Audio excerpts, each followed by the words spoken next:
I'm Tiffany, and I'm 34 years old from Nashville, Tennessee, and I was adopted when I was almost 3.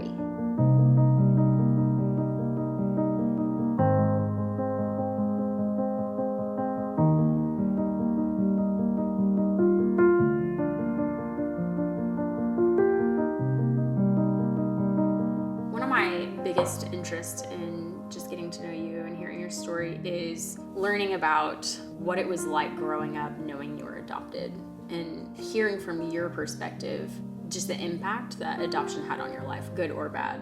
Growing up, you knew you were adopted. Yes. Was that ever a conversation that your parents had with you, or how did you know you were adopted? I honestly don't ever remember not knowing. Okay. So I think I was old enough to understand somewhat that it was happening. Sure. And for a long time I struggled with like the feeling of like abandonment and Wow.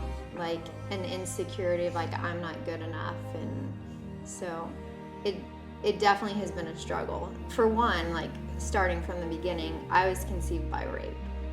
So she chose to have me with that. The first 2.5 years of my life, I was like hospitalized for malnutrition, failure to thrive, abuse, over 24 times by the time I was 2.5, like in and out of the hospital. We would move a lot. We didn't stay in one location. Very often would be on and off the streets. We were homeless, sleeping on the streets and stuff. Eventually they ended up taking my sister and I away, putting us in a foster home. What did your parents do when you would come home, or when you would just confess of feeling the feeling like you weren't good enough or feeling abandoned? Or did you tell them?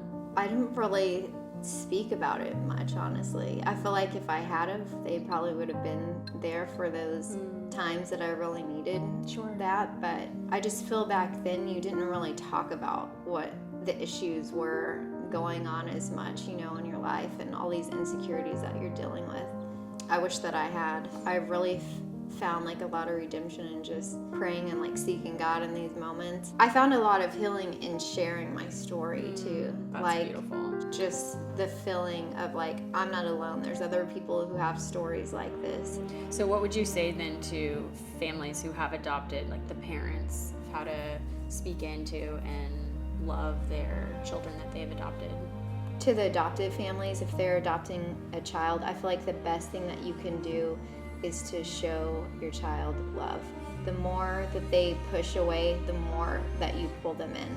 I feel like as a child, I pushed away so much because of feeling unwanted and unloved because I wanted to be pulled in, you know, and I just feel like that's the best thing you can do is just pull them and just be like, no, I'm not giving up. Like, we're in this together, and just give them your undivided love, because that's really all they're wanting. Okay, so now that you have a family of your own, how does being adopted affect your relationship with your immediate family now? I feel like it's brought a lot more perspective into my life about how to really care and love for a child.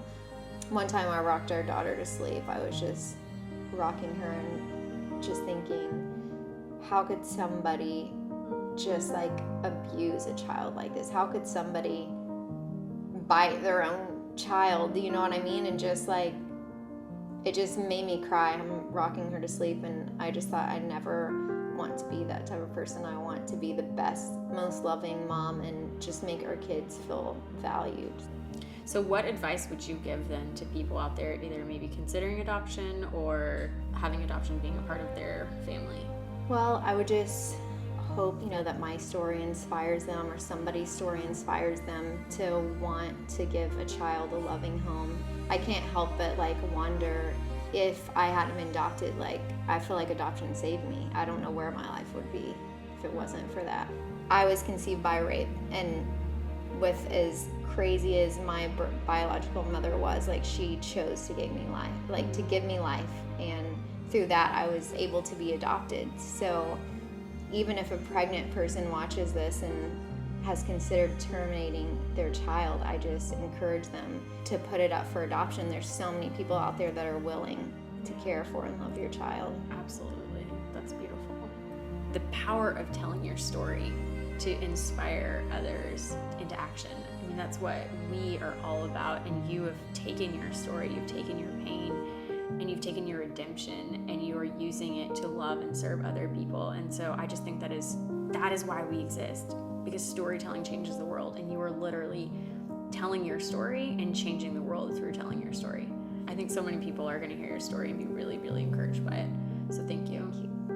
If it saves one life, it really is worth it to me. Absolutely. I mean, that's the reason that we do it.